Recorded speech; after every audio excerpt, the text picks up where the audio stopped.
Hello, so today I'm going to be telling a story over some gameplay footage in the background, as most stories on YouTube are told.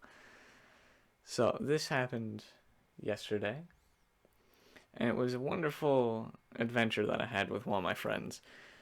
So, basically, what we did was we had a simple objective, really. Go into the forest, find discarded plant pots, pick them up, and look for any, discarded plants that were separated from the pots, put them in, and bring them to a living state and sell them on websites like eBay. And so we started off with that very simple goal. And I think as the day went on, that goal became ever so slightly less simple. So we started off biking to the first place where I figured we would find some pots, and everything was going great. Until my friend noticed that he had put a bit too much air in his bike tire. So we stopped, and he figured that we could just walk back to my place, take some of the air out, and put in the appropriate amount of air.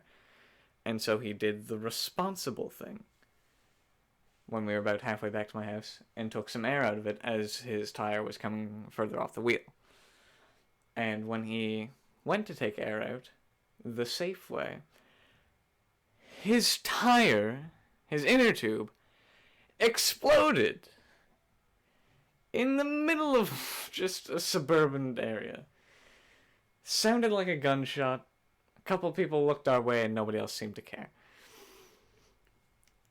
And so as he awkwardly carried the back end of his bike the rest of the way to my house, we stored them in my garage and set off on foot. But as luck would have it, he had a plan B in mind. Not necessarily a plan B, but more just something fun, because a couple days ago he went out to the store and bought a pair of adjustable rollerblades that you can slap onto your shoes.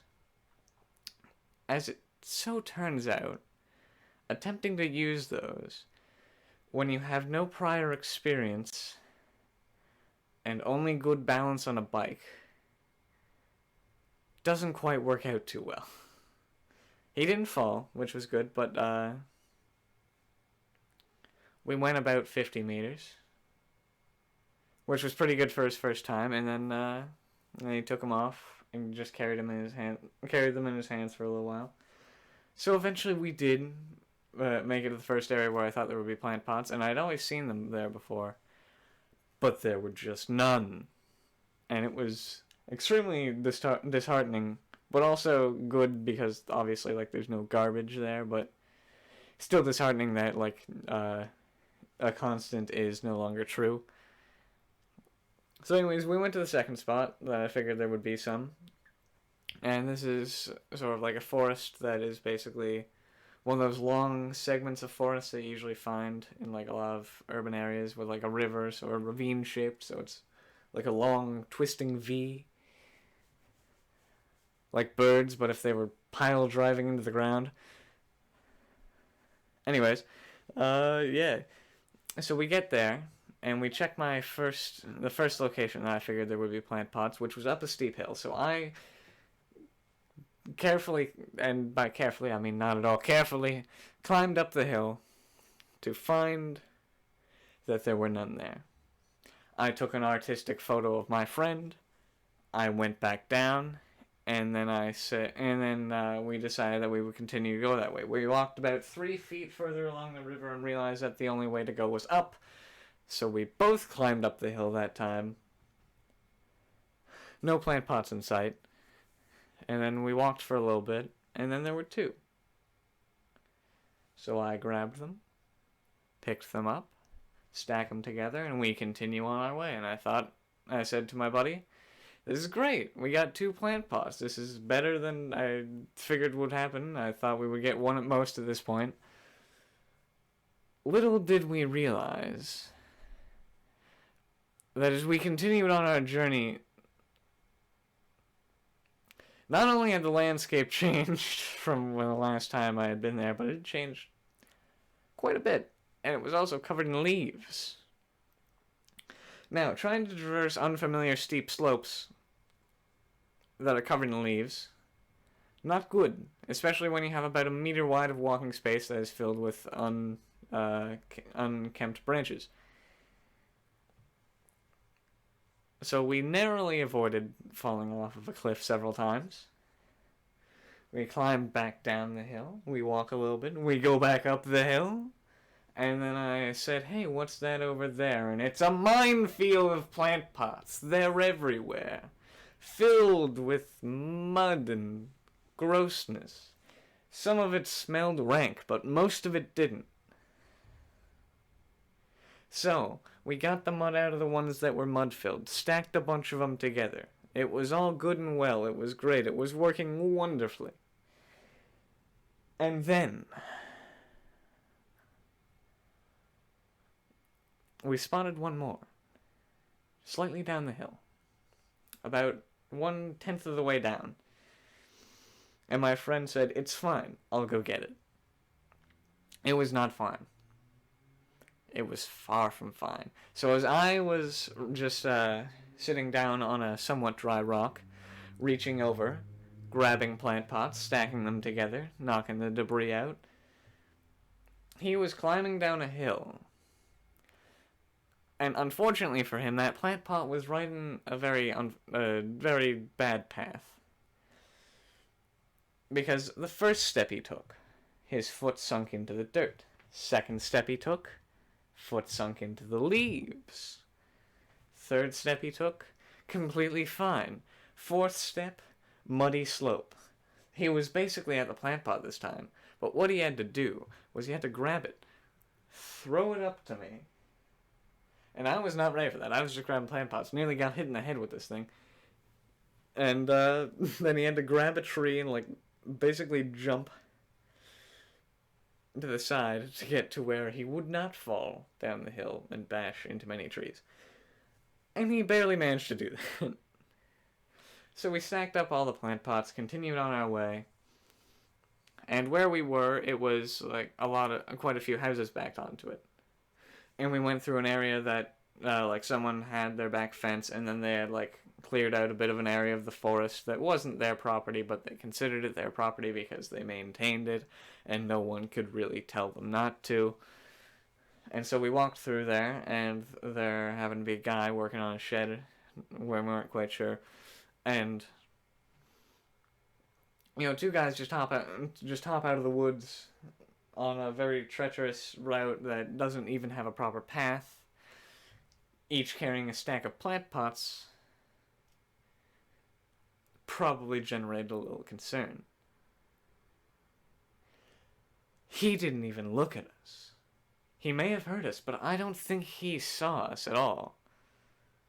And so after that, we had to go down a hill once more, and halfway down that hill, what luck! A fern. The exact size of the second plant pot my friend tried to put it in, which is currently now sitting just outside the door attached to the room that I'm recording this in, and I'm looking at it right now. Gigantic thing. Honestly. You could divide it into 5 ferns and they'd still all be incredibly intimidating. And it's just sitting there completely fine. A couple spots are kind of dying, but that's to be expected because it was just a ball of roots and a giant orb of fern that had been discarded halfway down a hill. So we slapped that into a plant pot and we continued on our way. Get down the hill, walk through a bunch of tall grass, push our way through some very stiff branches, very stiff and poking branches. Then we climb back up another hill, walk through some more branches, and by this point we were both pretty tired. Neither of us had brought water because I didn't expect it to take that long, so I didn't tell him that he needed water, and I didn't bring water because I didn't think I would need water. Which is a fair assumption to make, because we did not expect it to take the 2 hours that we had been out for at that time. And so we were nearly to the main road that the forest stopped at. And so as we could hear the increasing volume of the cars, we were both completely tired, like, trudging through here carrying these plant pots, and then right at the end, no more tree branches, just a bunch of tall grass. Feet getting tangled, didn't matter, we just kept on walking through it. It did not matter at all. And then I can't imagine the sight for the cars driving by as these two dudes just emerge from the tall grass, both carrying a stack of plant pots, one of them holding a fern half the size of us combined. And then we just sat down. We just had to take a break. It was quite an experience. And we had planned after that, because we both had small trials, we had planned to go to another large area of forest that I happen to know is overpopulated with fern. And we were just going to get some fern. We did not go get fern. We were both very dehydrated. And as it turns out, hydration is very important when you're climbing a bunch of steep hills and carrying not particularly heavy objects, but when you're holding something for a while, it progressively starts to weigh on you. And so we were mostly fine. We had to sit there for a little bit, and then eventually we willed ourselves to get up and walk the rest of the way back to my house where the plant pots are currently getting stored. And that's where the story should end. But there's a bit more comedy to be had. You see, right at once we got to my house, went inside, grabbed a couple of glasses of water, all good, you know. Made sure to wash my hands because of the Backstreet Boys tour. And then we had to get his bike back to his house. And that was... it should have been a very unfun 2 kilometers. However, if you'll pry through your mind to remember, my friend had bought a couple of adjustable rollerblades that you can attach to shoes. And so, with our absolute genius combined, he strapped one of them to his back wheel. And let me tell you, it worked like a dream. Apart from the fact that as he was walking his bike, it looked like he was multi-track drifting on a train. Worked a trick. It was great. We get back to his house. I walk home, and then I sit down for a little bit. I cleaned off the bigger of the plant pots. Stopped because I was freezing and soaking wet and partially covered in mud. And then that brings us up to today, where I still need to clean the rest of those plant pots, but I don't know that I'm going to yet. Well, that concludes that wonderful story. So if you enjoyed listening to that and you want to hear more of what is basically mundane for me at this point, but I realize is somewhat exciting for other people, leave a like and maybe subscribe, so you can see the next time I tell a random story of my life. Anyways, have a good day.